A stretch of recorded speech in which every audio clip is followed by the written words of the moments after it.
Tayo po ay tumayong lahat. Sabi nga po sa Psalms o sa awit, 147, sabi, purihin ang Panginoon. Napakabuting umawit ng pagpupuri sa ating Diyos. Napakabuti at nararapat lang na siya ay papurihan. Makapangyarihan ang Panginoon. Ang kanyang karunungan ay walang hanggan. Hallelujah! Kaya tayo na po, sama-sama natin itaas ang ating pagpupuri sa ating Diyos. Amen! Sama-sama po tayo. Ating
patuloy namin itataas aming mga tinig sa iyo, O Diyos. Hallelujah.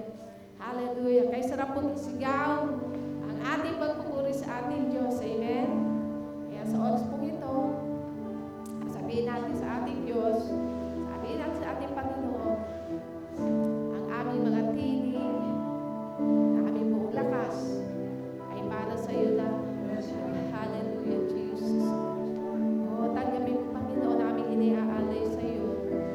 Ito lamang po ang alam namin na pwede namin ibigay sa iyo, Panginoon. Jesus. Jesus. Yes, Lord. Hallelujah, Jesus.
ilalim sa iyo, O God. Hallelujah. Hallelujah. Kaya sa oras po ito, Panginoon, sa iyo po namin tinataas ang lahat na aming papuri, lahat po na aming pagluwalhati at pasasalamat sa oras na ito, O God. Hayaan mo po na lagi namin panamigkan ang aming pagpupuri sa iyo, O God, sa mga personal namin buhay, personal po namin oras sa iyo, O God. Kaya sa iyo, Panginoon, muli, sa iyo po ang papuri, pasasalamat at pinakamataas na palakpak ay ibigay mo sa ating Diyos. Hallelujah! Hallelujah! Yes.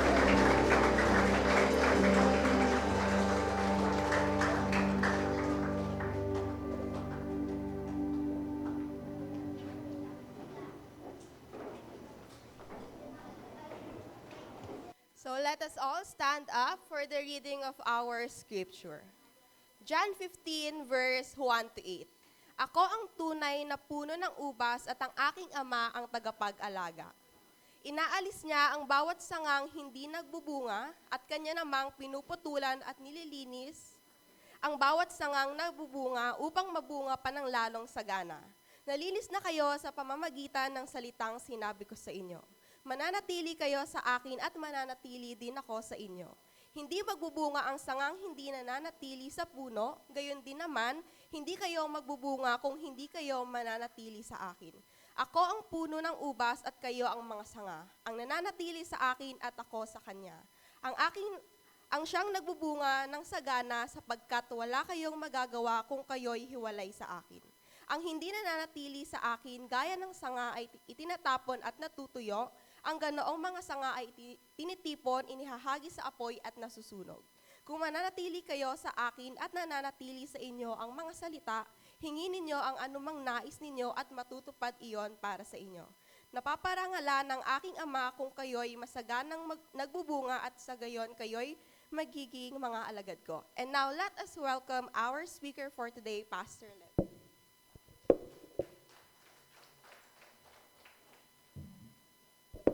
Makakaupo na po kayo.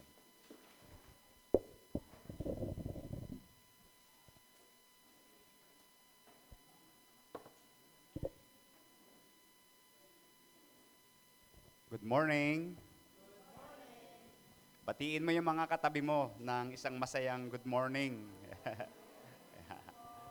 Okay, hallelujah. Praise the Lord. Purihin si Lord. Mabuti siya sa ating buhay, araw-araw mabuti siya. Amen? Ang kanyang kapangyarihan ay laging naghahari sa atin bawat sandali. Whether ito ay nararamdaman natin o hindi. No? Kaya isa sa mga bagay na dapat inaasahan sa ating mga buhay bilang mga Kristiyano ay namumunga. Amen? No? At hindi lang namumunga, kundi hitik sa bunga. Sabihin mo nga, hitik sa bunga. Kailan nyo ba huling narinig yung salitang hitik? Tagalog na Tagalog, ano? Hitik sa bunga. At magandang description yan ng isang Kristiyano. Dapat hitik sa bunga. Hindi lang namumunga, kundi hitik sa bunga.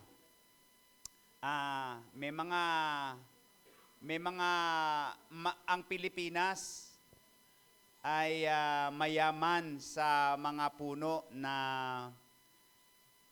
tinatawag na fruit-bearing tree, ano?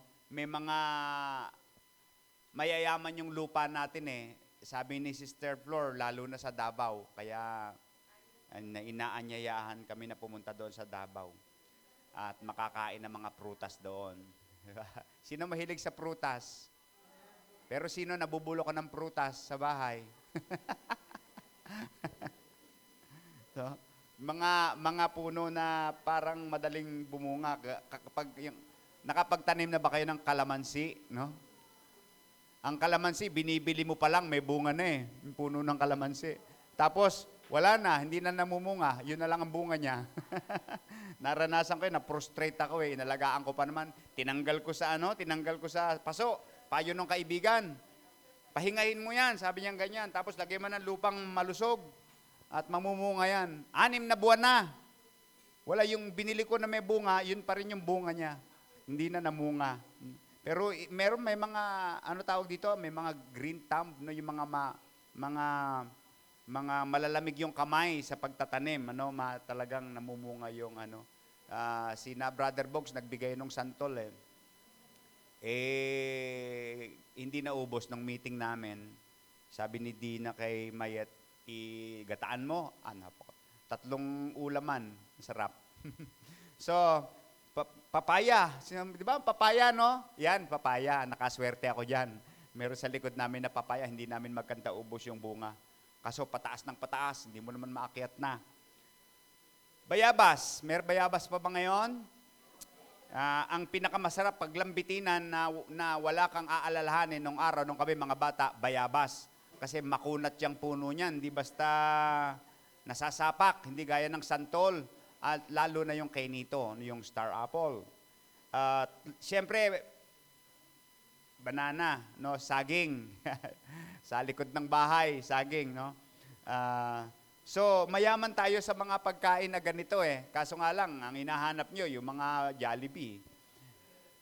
Yung mga binibili na pagkamahal-bahal, pero ang dami namang mga pagkain na nutrition full, no? At ito ay mula sa mga puno na tumutubo sa lupa. Mga magulang, turuan natin yung mga anak natin na kumain ng mga ganyan, mga kamote, mga prutas. Bata pa lang, palasahin nyo na sila ng mga ganyang pagkain para hindi maninibago habang lumalaki. Matipid pa at masustansya pa. Nakakatiyak ka pa na walang ingredient na alien, no, do sa pagkain. Now, kung ikukumpara ka sa isang puno, ang fruit-bearing tree, ang pinag-uusapan dito, hindi Christmas tree, at hindi shade tree, no? May mga puno kasi na talagang nakadisenyo para silungan gaya ng talisay. So, acacia, no? Nara, yung meron tayo diyan, mapalad tayo sa puno na nasisilungan. Sa harapan natin, may isang puno ng mangga na matanda pa sa lahat sa inyo. Sa pinakamatanda dito, matanda pa yan sa inyo, at puno na yan. 2 pakinabang natin dyan, yung lilim at saka yung bunga.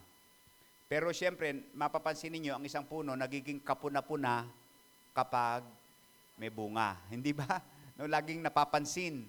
Noong araw, noong kami mga high school, pumapasok sa Dasma, makikita mo, kasi halos puro puno ng mangga yung dadaanan mo sa may batuhan, sa piela. Kita mo kapag panahon ng pagbunga, daming bunga talaga, no?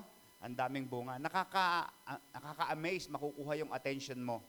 At kapag panahon ng tagbunga, ang payo ko sa inyo, pagbunga ng mangga, yung mga may kotse, huwag kayo magpaparada ng sasakyan sa ilalim ng puno. Naranasan ko na yun, nabasagan ako ng windshield dahil nabagsakan ng bunga ng mangga. So, importante po ang usaping ito sapagkat tayo ngayon ang pinag-uusapan dito bilang isang puno. Ang tanong, may bunga ba? Ayan. Tanongin mo mga katabi mo, may bunga ba? Yan ang ating serye ngayong buwan. Hitik, no, hitik. At after this month ay hindi pa man agad-agad nagbubunga, ito na yung ating maging goal sa buhay. Na in every aspect of our lives ay tayo ay maghangad na maging mabunga, no? Hindi lang ito ang mabunga kasi pag ito nagiging mabunga nga tayo hindi magandang pakinggan. So, pero maganda yung yung bawat aspeto ng buhay natin ay maging mabunga. Ito ay nagdudulot ng kasiyahan, aalisin ka nito sa lahat ng mga frustrations, depressions, stress.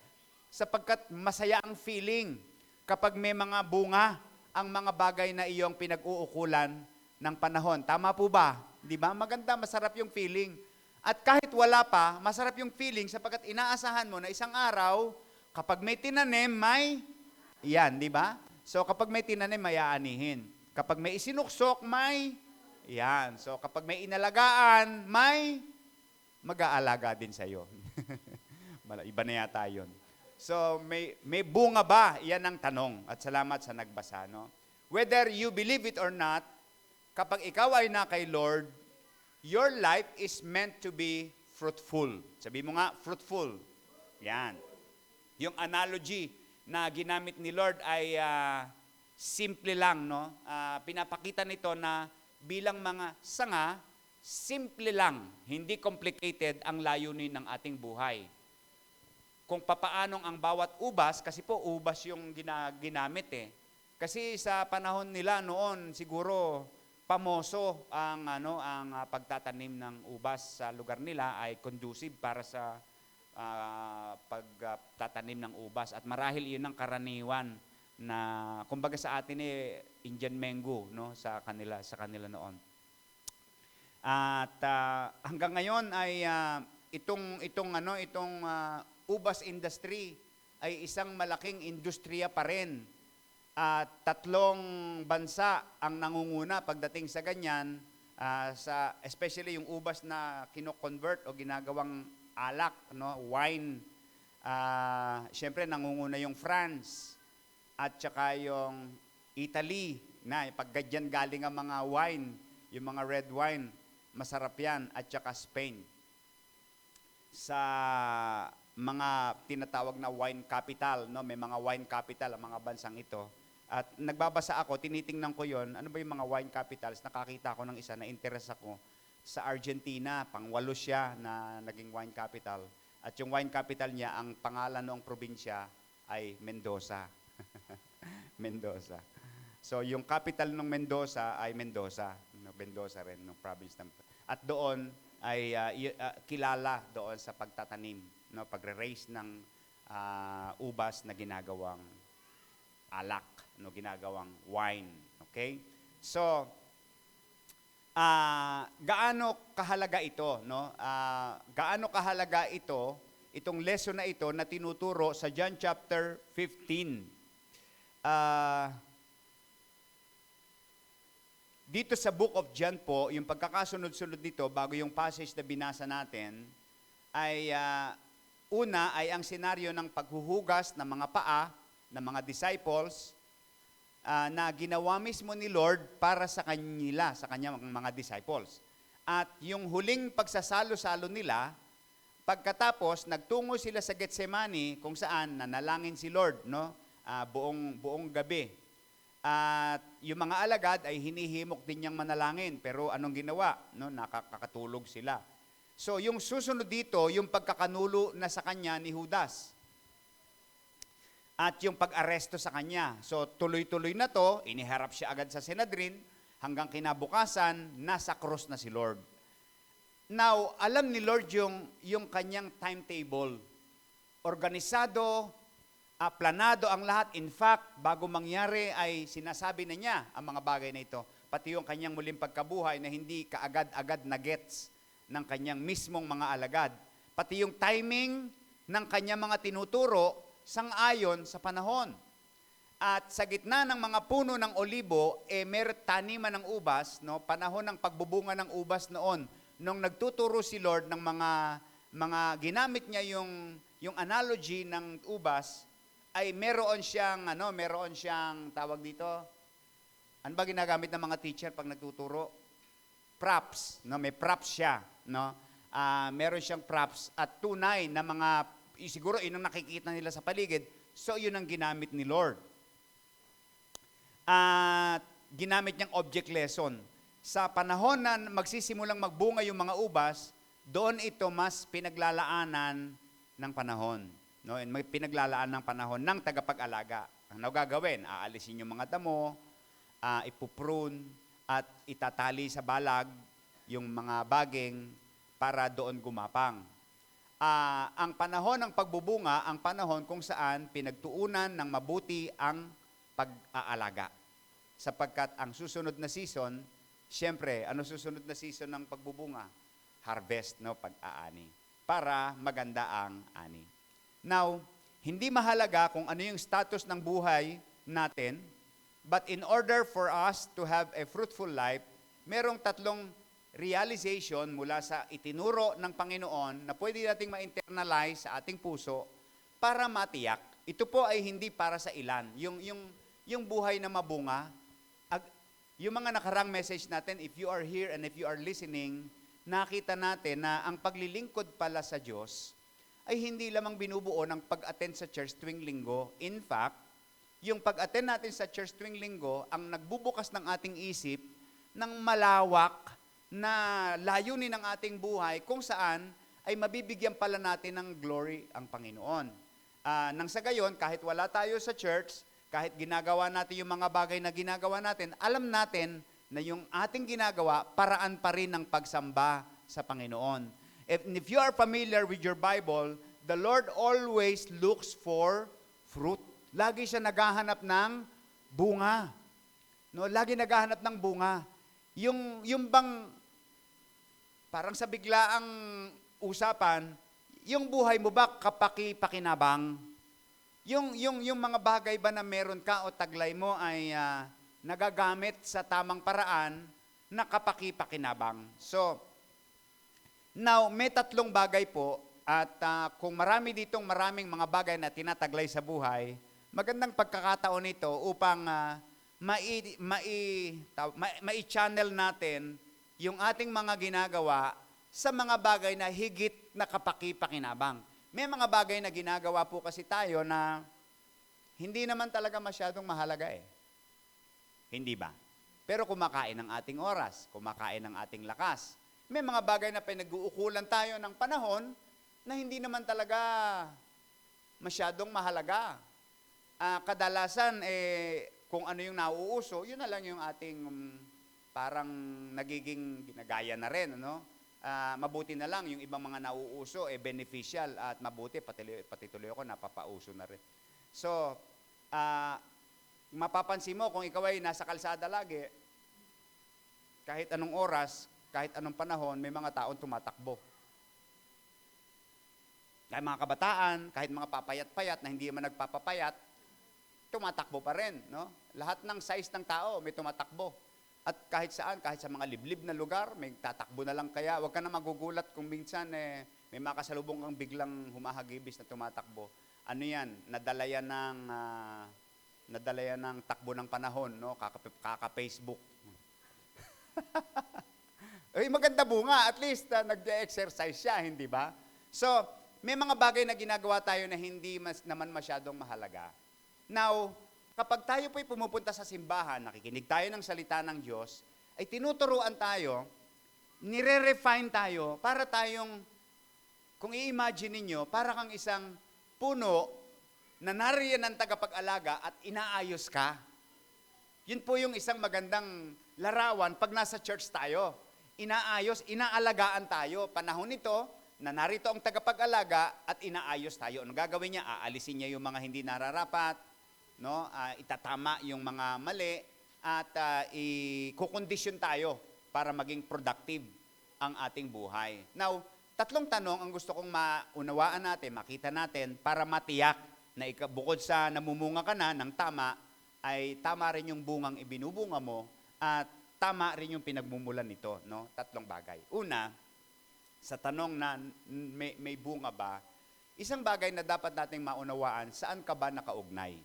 Saan ka ba nakaugnay? No? Saan ka ba nakakabit? Saan ka nakakonect? No? Dapat nakakonect ka sa tamang puno.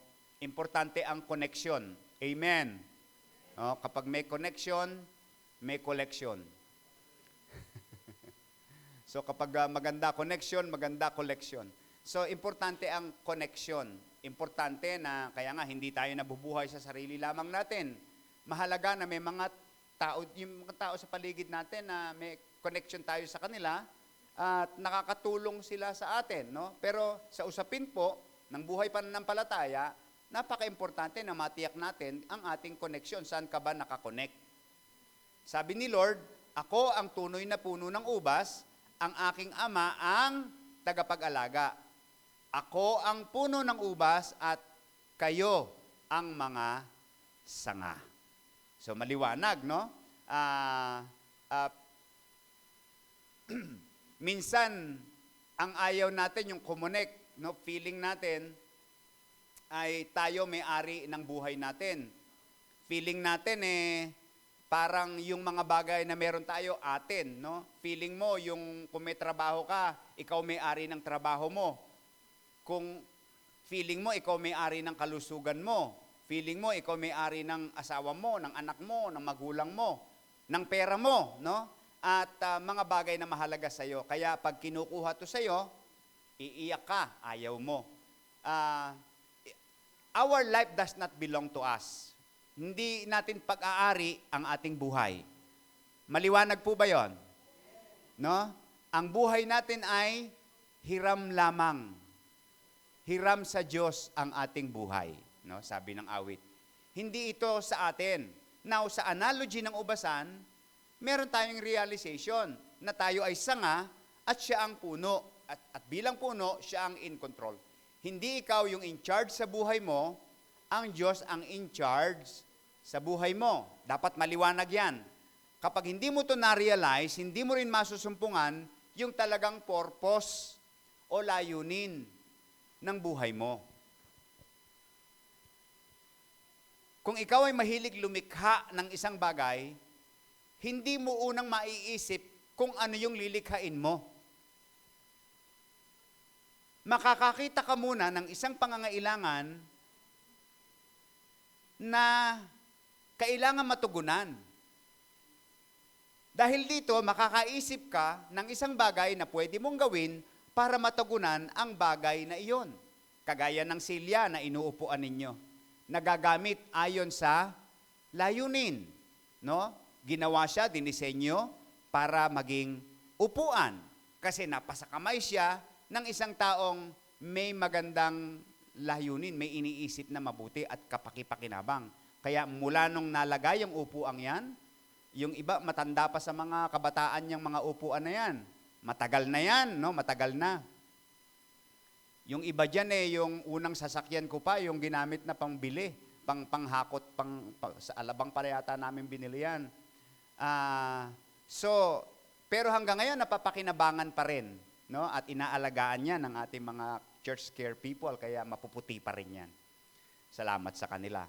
So, kapag hindi natin ito naintindihan, no, pati yung layunin ng buhay natin, hindi rin natin maintindihan. Hindi ang sanga ang magsasabi sa puno kung ano gagawin.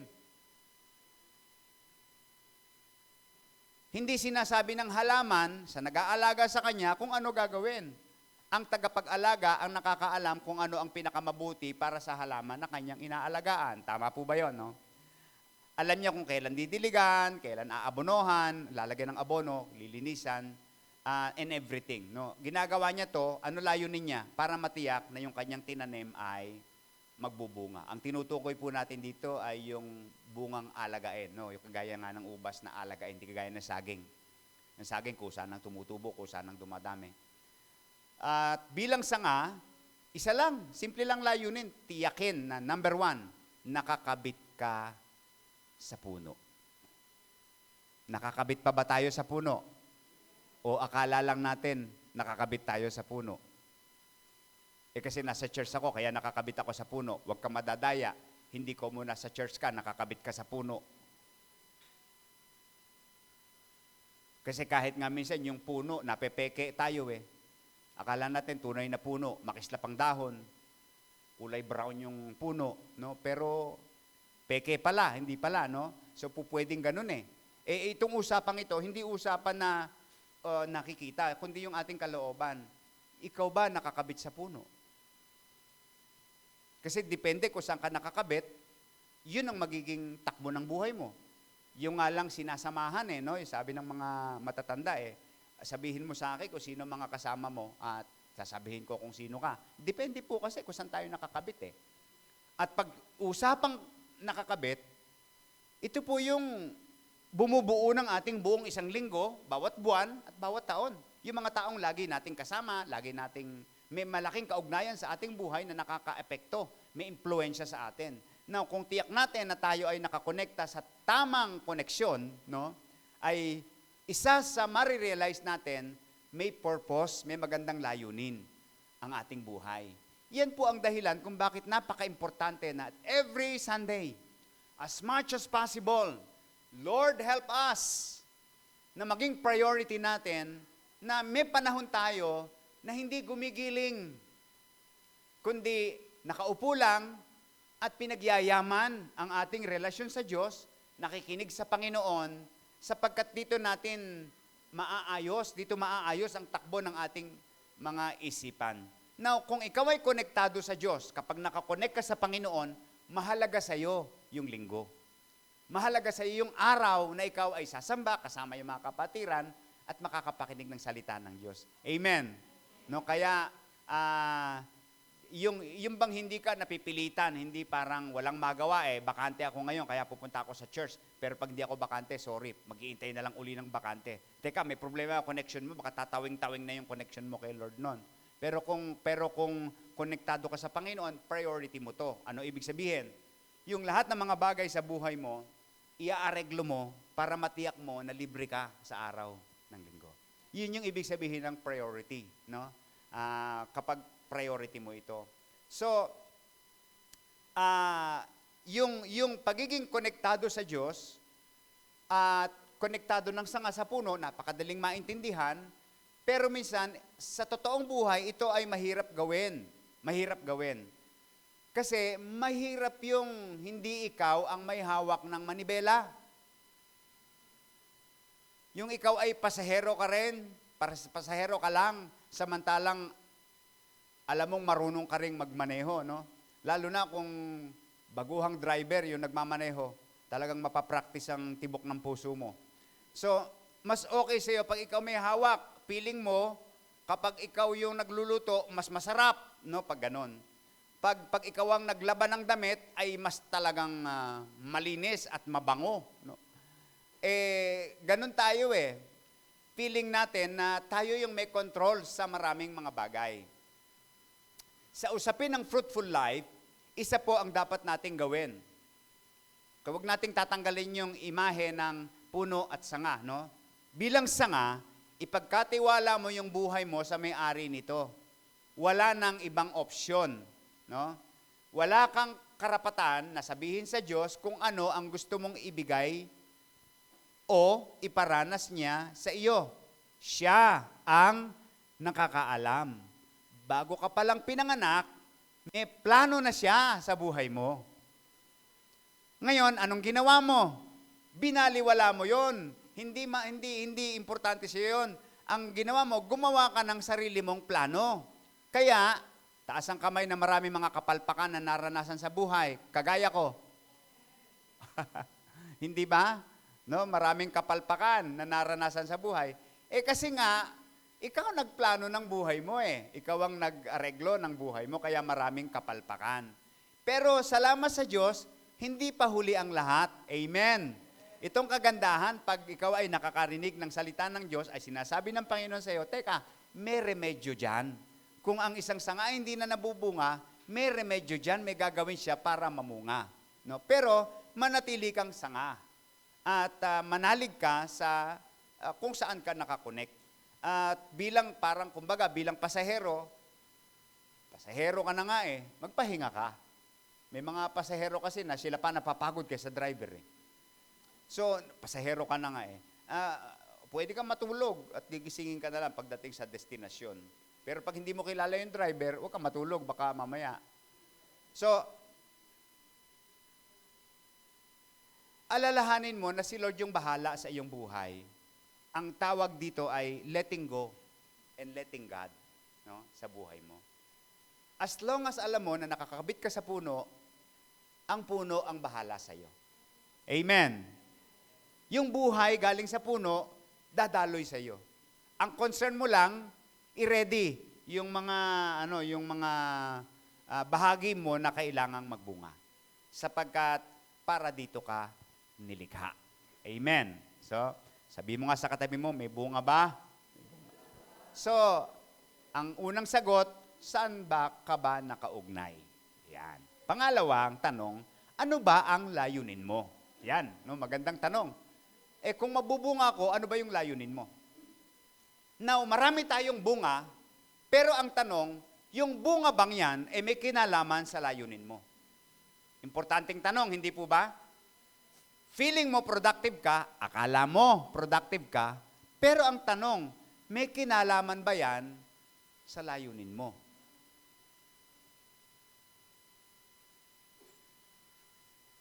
Kasi andoon yung sense of satisfaction kapag nagtagpo ang layunin at ang bunga. Pero hanggat hindi nagtatagpo yan, walang kapagurang, paghahangad ng mga bagay na inaakala nating magiging bunga, pero sa huli nagkakamali tayo. Ang natural na disenyo ng buhay ay mamunga, kaya ang tungkulin mo, mamunga. Nasa isipan na ng Diyos ang fruitfulness sa pasimula pa. Nung likain niya yung isda, nakadesenyo para dumami. Tama? Nung likain niya yung halaman, nakadesenyo para dumami. Kaya mula nung unang araw na nilikha ng Diyos ang halaman, hanggang ngayon, may mga halaman pa rin. Mula nung unang araw na likhain ng isda, hanggang ngayon, may mga isda pa rin. Bakit?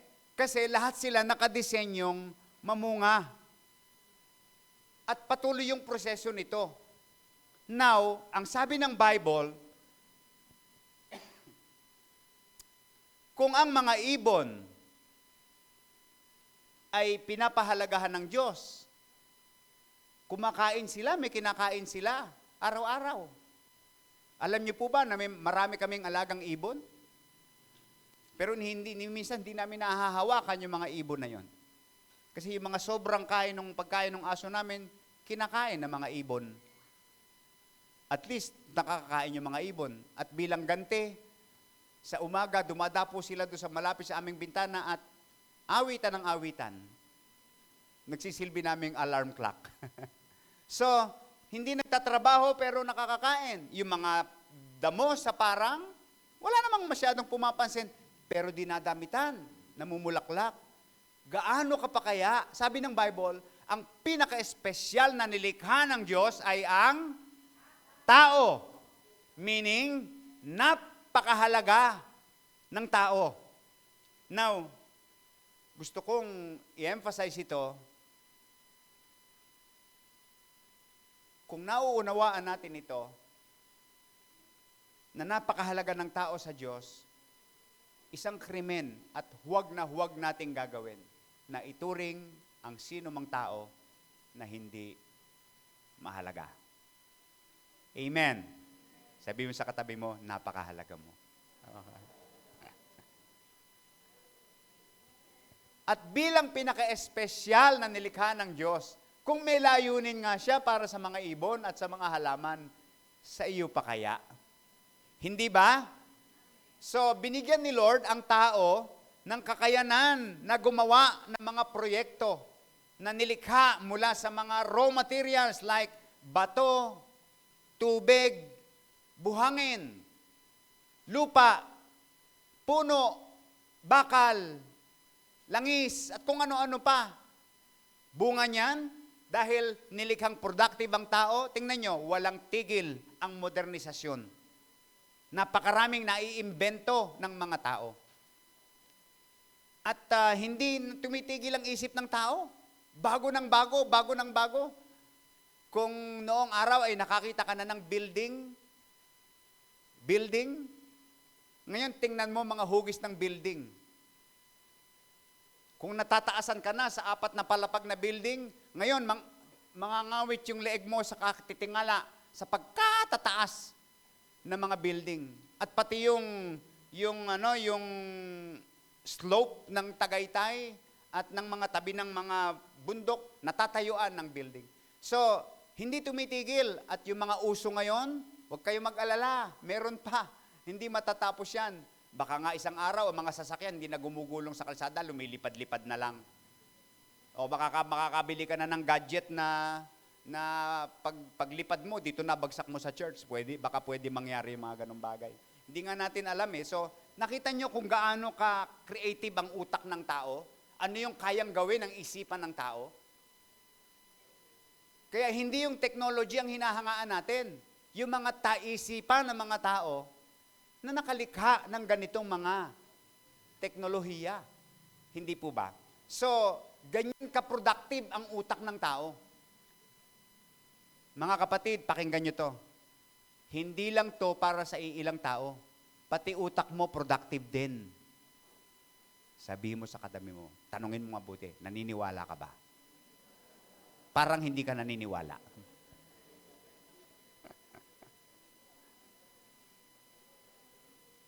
So, ganun po tayo nilikha ng Panginoon. Lahat ng nakikita nating magaganda at moderno mga bagay, bunga yan ng isipan ng tao, dinisenyo for fruitfulness. Ngayon, balikan natin yung ugnay, yung nakaugnay. Mapapansin din nga lamang natin na marami sa mga nilikha ng tao ay hindi mabuti. Mapangwasak, mapanira ng buhay. No? Akalain mong maimbento yung methamphetamine. Ano ba yan? Basta shabu.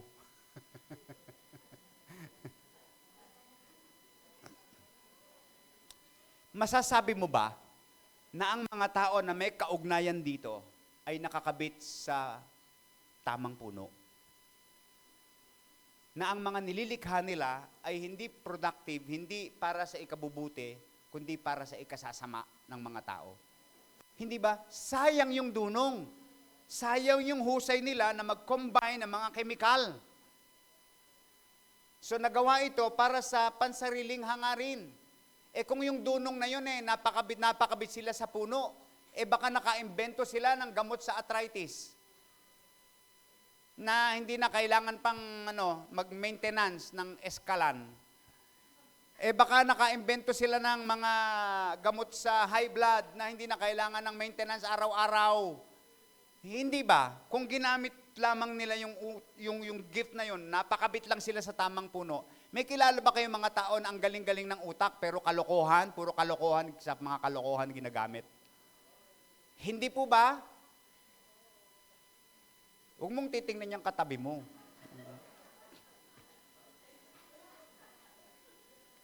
So pati utak mo maganda, pati yung pagkatao mo maganda, mahusay, nilikha ka for a purpose.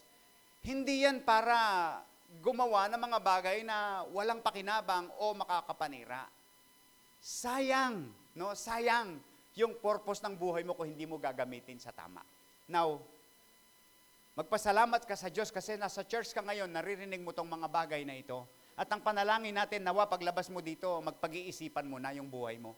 Hindi mo na ito sasayangin pa. Gagamitin mo na ito sa magandang bagay. So, mabuti po ba na nasa church tayo? Amen. No, amen. Sabi mo sa katabi mo, balik ka next week. Now, your purpose is to bear fruit para mamunga. Ang misyon ng buhay mo is to discover how to go about that process of fruitfulness. Kaya ang pinakamagandang saliksikin, kung mahilig ka sa adventure, ay yung dahilan kung bakit ka nilikha ni Lord. Bakit ka pinadaan sa iba't ibang karanasan na naranasan mo. At ang Diyos ay hindi nagkakamali. Tayo nagkakamali. Marami na tayong maling ginawang desisyon na pinagdudusahan natin ngayon. Marami tayong pinagdaanan sa nakaraan na kung ibabalik lamang ang nakaraan, hindi na natin dadaanan pa. Pero gusto kong sabihin sa iyo, buhay ka pa. Tingnan mo yung katabi mo, mukhang buhay pa ba? Hindi ko alam, pastor, nakapikit. So, buhay ka pa. At dahil buhay ka pa, this is the good news. Gaano man kasama yung mga nangyari sa nakaraan mo, parte yan ng kaparaanan ng Diyos para madiscover mo yung saysay ng buhay mo. Pero ito, yung nais kong sabihin sa iyo ngayon, pakiusap, kung puro dusa na ang naranasan mo sa buhay sa iyong nakaraan, tapusin mo na. Umpisahan mo nang umupo at pag-isipan, yung bang nalalabing buhay ko, puro dusa pa rin? Now, ang unang sagot dyan, dapat ma-realize mo. Unang sagutin mo, yung mga naranasan mo sa nakaraang buhay, saan ka ba nakaugnay? Saan ba nakaugnay ang buhay mo? Ngayon, sabi ng Bible, napaka-importante pala para maging productive ka ng tama, dapat alam mo kung saan ka nakaugnay. So ngayon, kung ma-realize mo, kaya pala nangyari yung mga bagay na yon, hindi pala ako nakaugnay sa Diyos, anong desisyon ang gagawin mo? Salamat at buhay ka pa. Sapagkat habang buhay, may pagsubok. So, salamat at buhay ka pa. At dahil buhay ka pa, ibig sabihin, tsansa pa yan para ma-reconnect sa tamang koneksyon. At yan ay walang iba kundi ang Panginoon. Amen. Sino siya magdidesisyon, nasisiguruduhin niya na tama koneksyon niya mula ngayon. Say amen. Hallelujah. Sabi mo sa katabi mo, tama na natin koneksyon natin. Tama na natin koneksyon. Amen. So, mula doon, makikita mo, may layunin ang buhay ko. John chapter 15, verse 4 to 5. Sabayan niyo ko sa pagbasa. Everyone. Hindi magbubunga ang sangang hindi nananatili sa puno. Gayon din naman, hindi kayo magbubunga kung hindi kayo mananatili sa akin. Ako ang puno ng ubas, kayo ang mga sanga, ang nananatili sa akin, at ako sa kanya, siya ang magbubunga ng sagana. Amen. So, sana lumiliwanag na ang mukha mo, may pag-asa pa pala ako. Yung palang mga nangyari sa akin ay, ang buhay po kasi parang isang pag-aaral, isang universidad, na kahit hindi ka naka-engage sa formal na pag-aaral, habang nabubuhay ka, natututo ka. Tama, no? Pero may mga taong hindi natututo. Now, ngayon, alam mo na kung paano ka matututo. Dapat mag-enroll ka sa tamang eskwelahan. Iugnay mo yung sarili mo sa tamang ugnayan. At ito ay ang eskwelahan ng Diyos. Ang eskwelahan ng salita ng Diyos kung saan tinuturuan tayo. Pumapasok kayo kada linggo at nag-aaral. Kaya bawat araw na nandito tayo, lumalago, natututo tayo. Isang bagay ang mapapansin mo, aayos ang buhay mo. Makukondisyon yung buhay mo. Tatama ang mga bagay na pinaggagawa mo. Makikita mo na yung mga maling daan na dating dinadaanan mo na hindi mo nadadaanan. Mapag-iisipan mo na yung mga desisyon na pinaggagawa mo sa buhay mo. Now, let's enroll in this school. The school of God, the school of God's Word. That don't miss every Sunday. Gawin nyo na yung lahat ng gusto nyong gawin na para hindi na kayo maabala on Sunday to go to church. Sapagkat dito pala natututunan natin ang ating layunin. Amen! So maganda, nakaugnay kay Lord sapagkat may purpose. Now, ang tanong, may ibubunga pa ba? Siguro, pag usapin ng edad, yung mga bata, mas malaki tsansa na magbunga pa ng marami. Kasi bata pa no? Sa usapin naman ng kababaihan, siyempre, mga nasa edad 30, 35, 40, may pag-asa pa yan na magbunga ng bata. No? Pero pag nadating na sa menopausal, wala na, hindi na magbubunga ng bata. So iniisip natin ngayon, kapag ganyan ang line of thinking natin, ito yung iniisip ng marami. Matanda na ako, marami na akong naranasan. So kaya nag-i-slow down na tayo pagdating sa usapin ng pagbubunga. Akala natin, wala na tayong ibubuga. Pero nagkakamali ka. Mga kapatid, nagkakamali ka, may ibubuga ka pa. Amen! Ayun sa katabi mo, may ibubuga ka pa.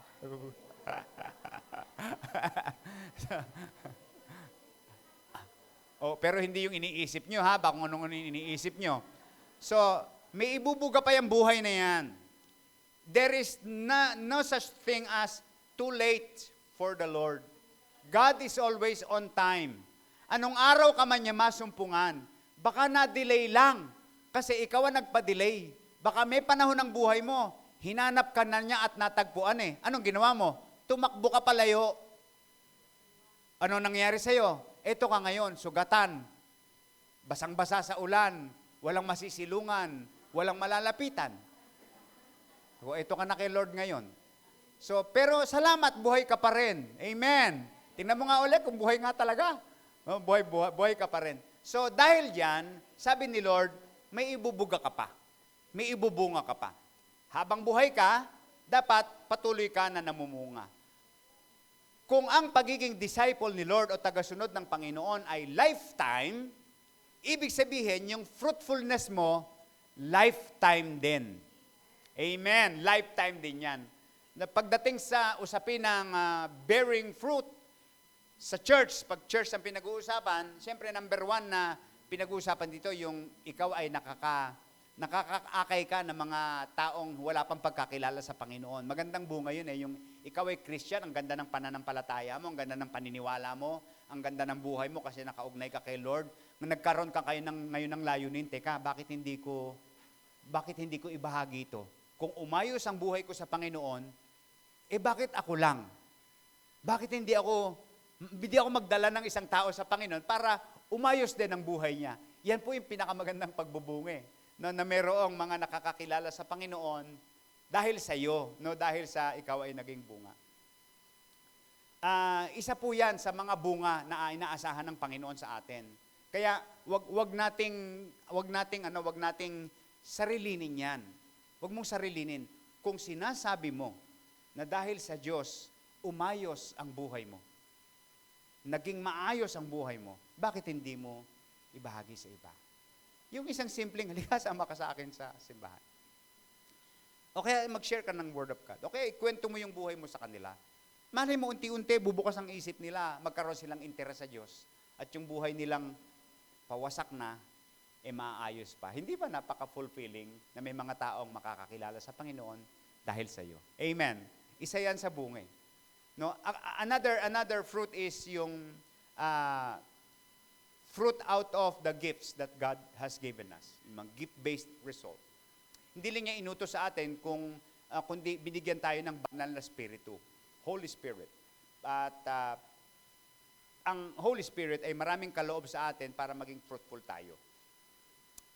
May mga taong gifted, gifted sa iba't ibang mga bagay. May mahusay mag-encourage. May mga taong magaling dyan, magaling mag-encourage. Encouraging sila. Yung iba, pag nang-encourage, lalong nadi-discourage. Hindi nakakaisip magpakamatay nung in-encourage niya, tumalon sa tulay. Huwag niyo nung hahanapin niya mga ganyang tao. Yung iba po, pang-front. Yung talagang parang yung dating pa lang nila, yung bati nila, yung ngiti nila, okay. Parang sila masarap, magaan kasama. May mga magaling magpayo. May magaling mag-administrate, magaling magsaayos ng mga May mga mahusay mamahala ng pera. May mga, iba-iba yung kaloob wala kang carbon copy Bawat isa mayroong kanyang, kahit nasa isang field kayo, lilitaw pa rin yung gift mo Tingnan niyo yung mga artist. Akalain ba pati anino pwedeng gamitin sa arts? So, iba-ibang field Merong mahusay sa letters. May mahusay sa pagdrawing ng mukha. Iba-iba yan. May mahuhusay sa kamay lang. Yung iba naman, hindi sila gumuguhit. Ang ginagamit nila, camera. At ini-edit ito. Iba-iba po yan Pero arts yan. So kahit nasa isang field, lilitaw pa rin yung uniqueness mo. Maganda yun Yung lumitaw yung uniqueness mo, andoon yung fulfillment Yung makita yung pagiging iba mo. So, because God has given you with a gift, isang kaloob at walang taong wala niyan. Lahat niyan meron ang bawat isa. Amen. So, the only question is, have you discovered your gift? Gamitin natin yung buhay natin na maging produktibo. Gamitin natin sa kapakinabangan, nakakaluwalhati sa Panginoon. Kung yung gift mo pwedeng gamitin sa church, gamitin mo. Pwede mong gamitin kahit nasa labas ng church, as long as ang nakikilala nila sa iyo ay ang Panginoon, then gift yan ng Panginoon. So, another form of gift is yung fruitfulness in terms of character. Sabi mo, character. Sa Bible, ang tawag dito ay fruit of the Spirit. Ang bunga ng Espiritu ay pag-ibig, kagalakan, kapayapaan, pagtitiyaga, kabaitan, kabutihan, katapatan, kahinahunan, at pagpipigil sa sarili. Kung hindi mo taglay ito, masasabi mo bang fruitful ang buhay mo? Siyempre, hindi, yung pagiging madiskarte, creative, resourceful, para tugunan yung pangangailangan ng pamilya, gift yan. Gift yan. Lahat may gift niyan, yung iba hindi lang ginagamit. Hindi sila pag-asa ng pamilya, sila ay paasa. So, hindi po ba, isang gift yan Titus 3:14, our people must learn to devote themselves to doing what is good, in order to provide for urgent needs and not to live unproductive lives. Pilipino naman kayo, ang mga Pilipino mahuhusay sa English. Naiintindihan niyo yan, di ba? In order to provide for urgent needs and not to live an unproductive life. Hindi ito isusulat ng Biblia kung hindi tayo sinangkapan ng Diyos ng ating kakayanan. Pero napakalaki ng kinalaman ng karakter niyan. Walang question sa kakayanan. Minsan ang problema, karakter. Pag umayos ang karakter, lalabas ang kakayanan. Amen. So, importante po pala na nagbubunga din tayo sa karakter. And lastly, another way of fruitfulness is growing in the Word of God. Mamaya, may gawain yung mga kababaihan. Ang ganda ng kanilang pag-uusapan. Growing in the Word of God. Maraming tao matabang sa salita ng Diyos. Actually, sa iba po, hindi Word of God ang impression nila kundi yung simbahan. Boring. At kaya hindi attractive ang simbahan sa sa maraming mga tao.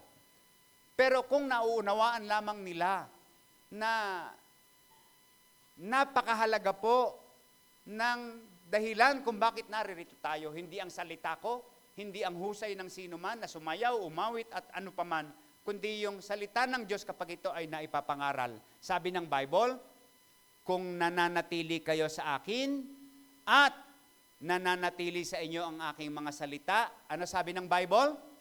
Hingin ninyo ang anumang nais ninyo at matutupad iyon para sa inyo. Kapag ang Word of God ay regular na pagkain ng ating kaluluwa, pinapakinggan, minemeditate, at ginagamit ito kapag gumagawa tayo ng mga pagpapasya,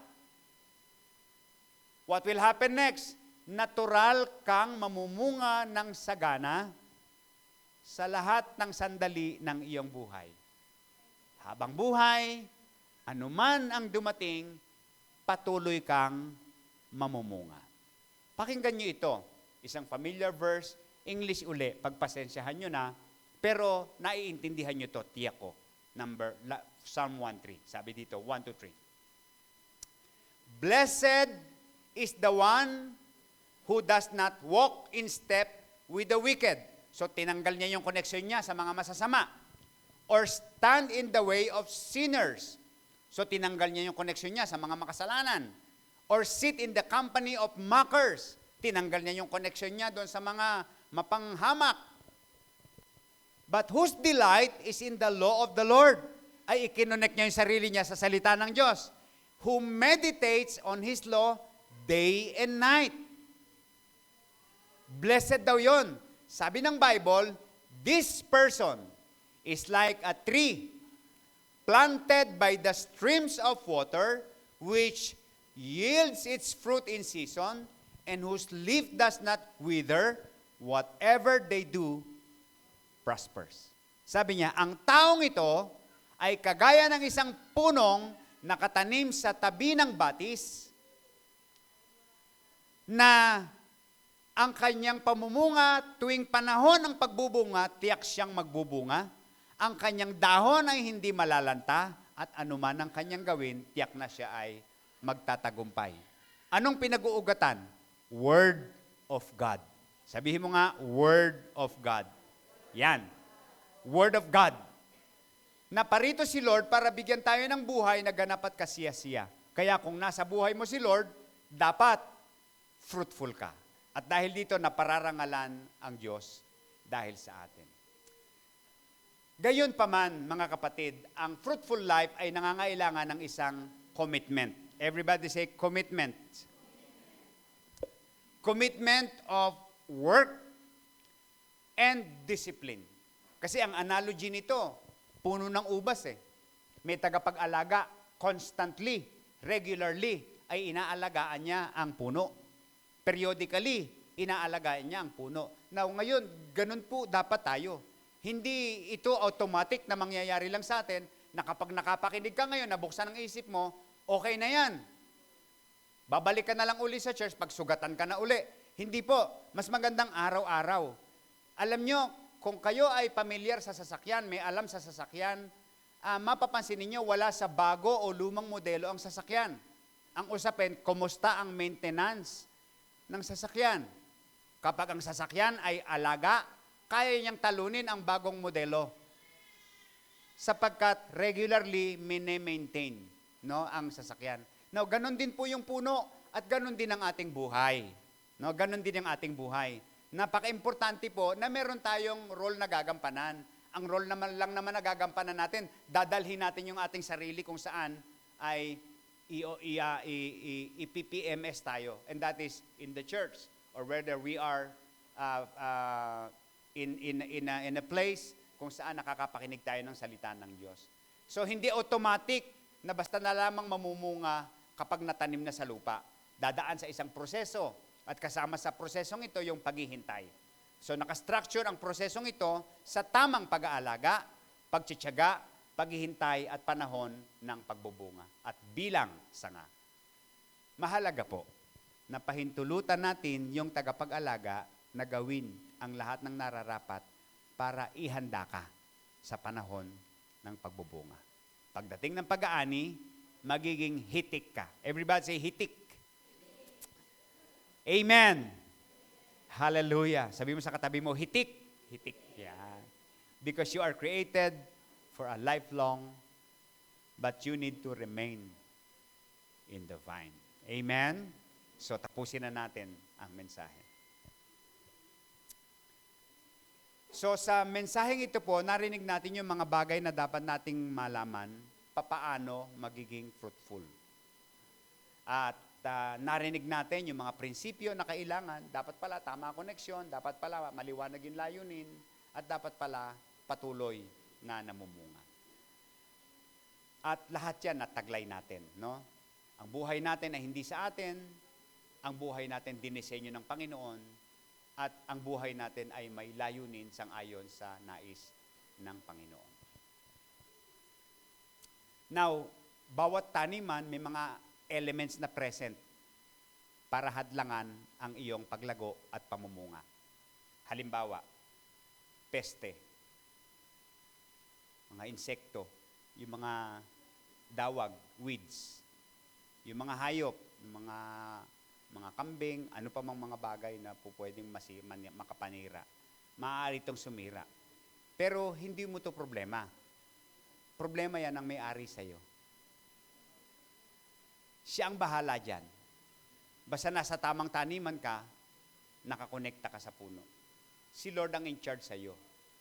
As long as alam mo na ikaw ay isang sanga, hindi mo problema ang mga bagay na yan. Problema yan ng tagapag-alaga.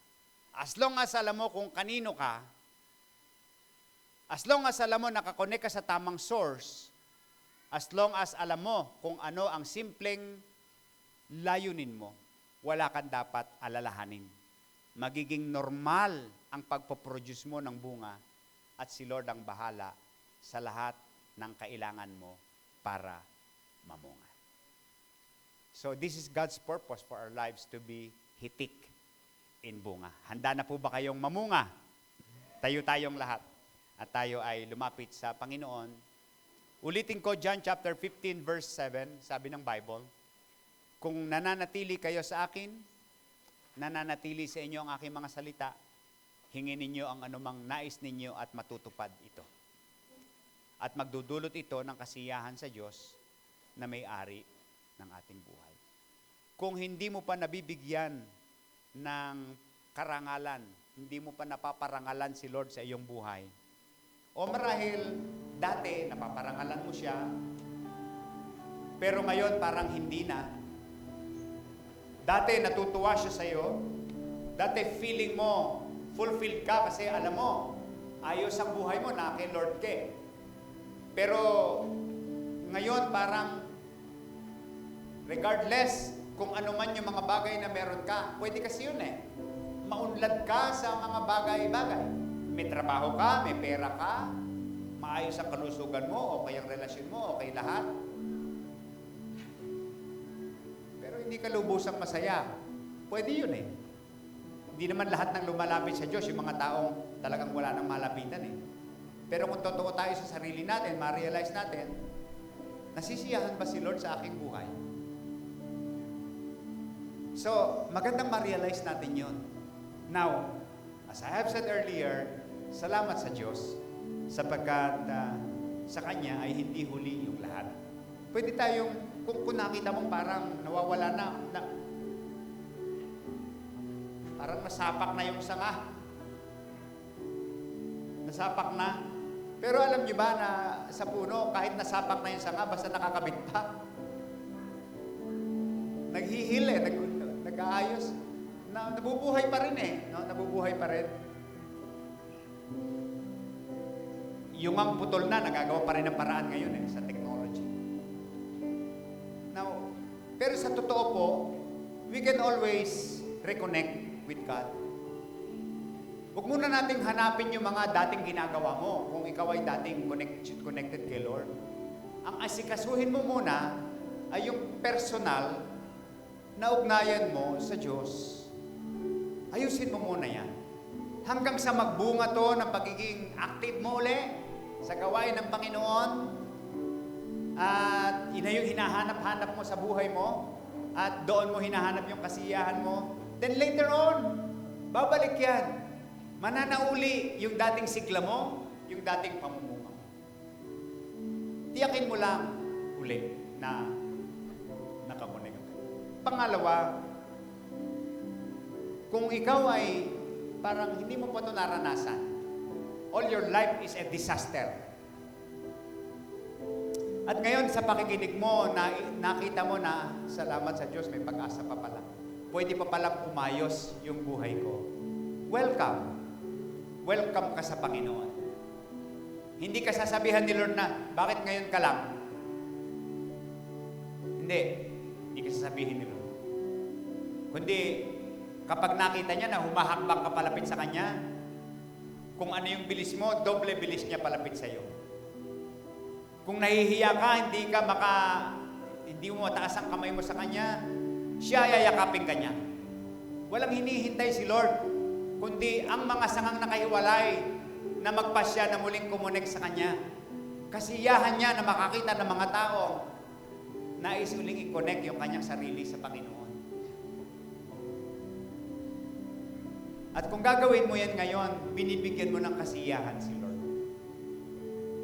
At ang pangalawang binibigyan mo ng kasiyahan yung sarili mo. Sapagkat mula ngayon, once na kinonect mo yung buhay mo sa Diyos, unti-unti ka makadarama ng kahulugan ng buhay. Kulay ng buhay. Unti-unti mo ma-appreciate yung kagandahan ng buhay. And later on, makikita mo, may saysay ka pala sa gawain ng Panginoon. Meron ka palang pwedeng gawin para sa Kanya.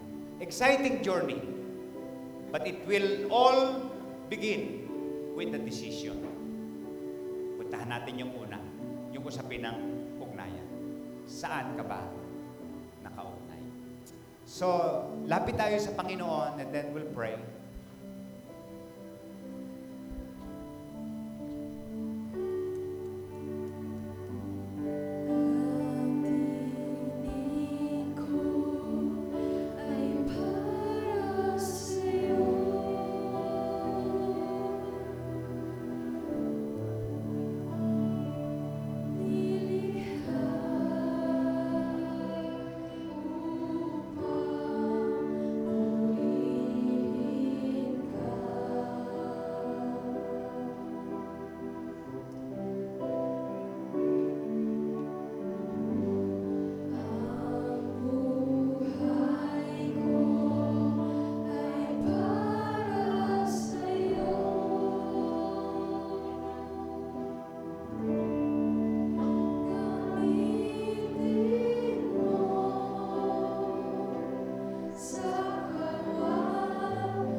buhay sa iyo.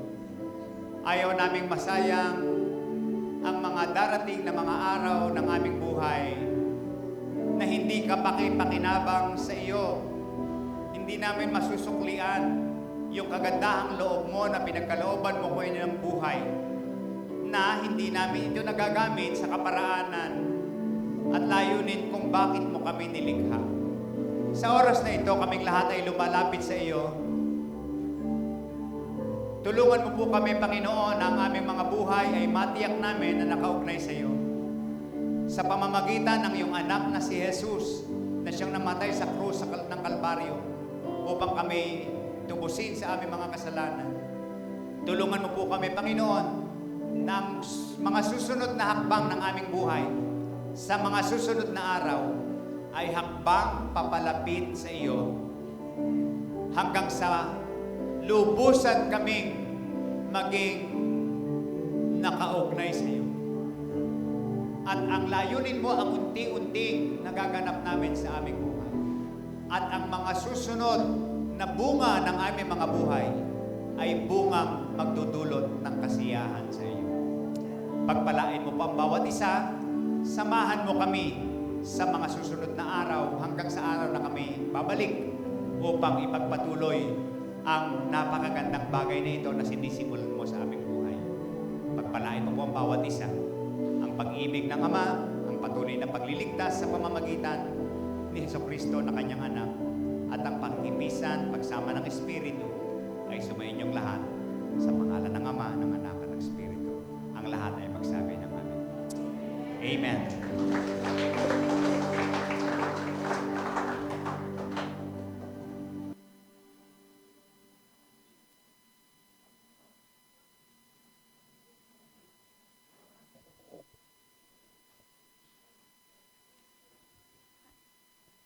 Good morning, everyone. It is now time for the giving of our tithes and offering to the Lord. But before that, let me introduce myself. I am Faith Palme, 15 years old, a student, and a member of the worship team. Before coming here today, I researched about the essence of tithes and offering. Tithing began in the Old Testament. According to Leviticus chapter 27, verse 30, it is a divine commandment to give a tenth of everything from the land to God. In the New Testament, Jesus emphasized on the value of having a joyful heart in giving, meaning more than what we can give back to God, the attitude of our heart as we give back is the most important. With this set of knowledge, I would like to share with you that I am not one whom you can consider faithful in giving my tithes and offering. As a student, hindi po ako nasanay na magkaroon ng extra money. Every day, I am only allowed 20 pesos para sa aking pamasahe with home-cooked packed lunch and snacks.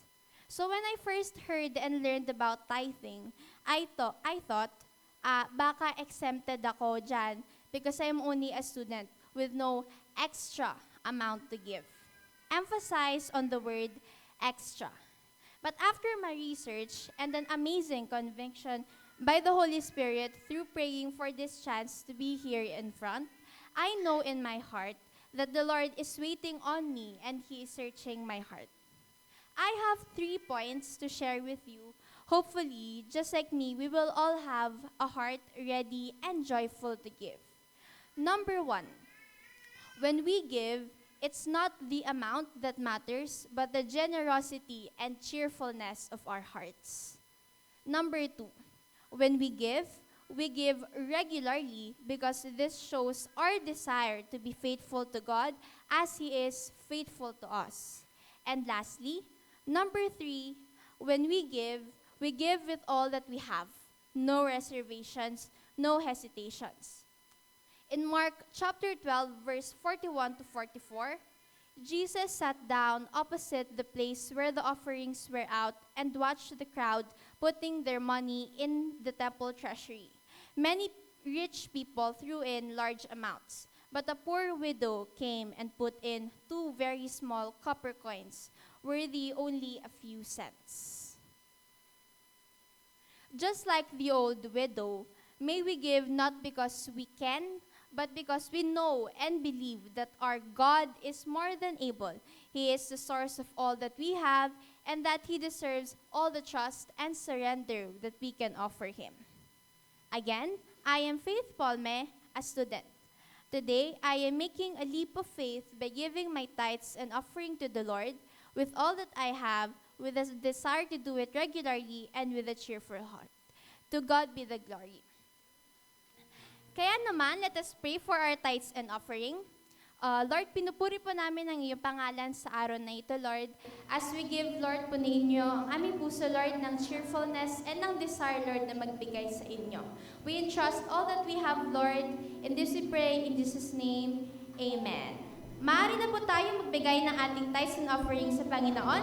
Let us use the left and right side and exit through the middle aisle.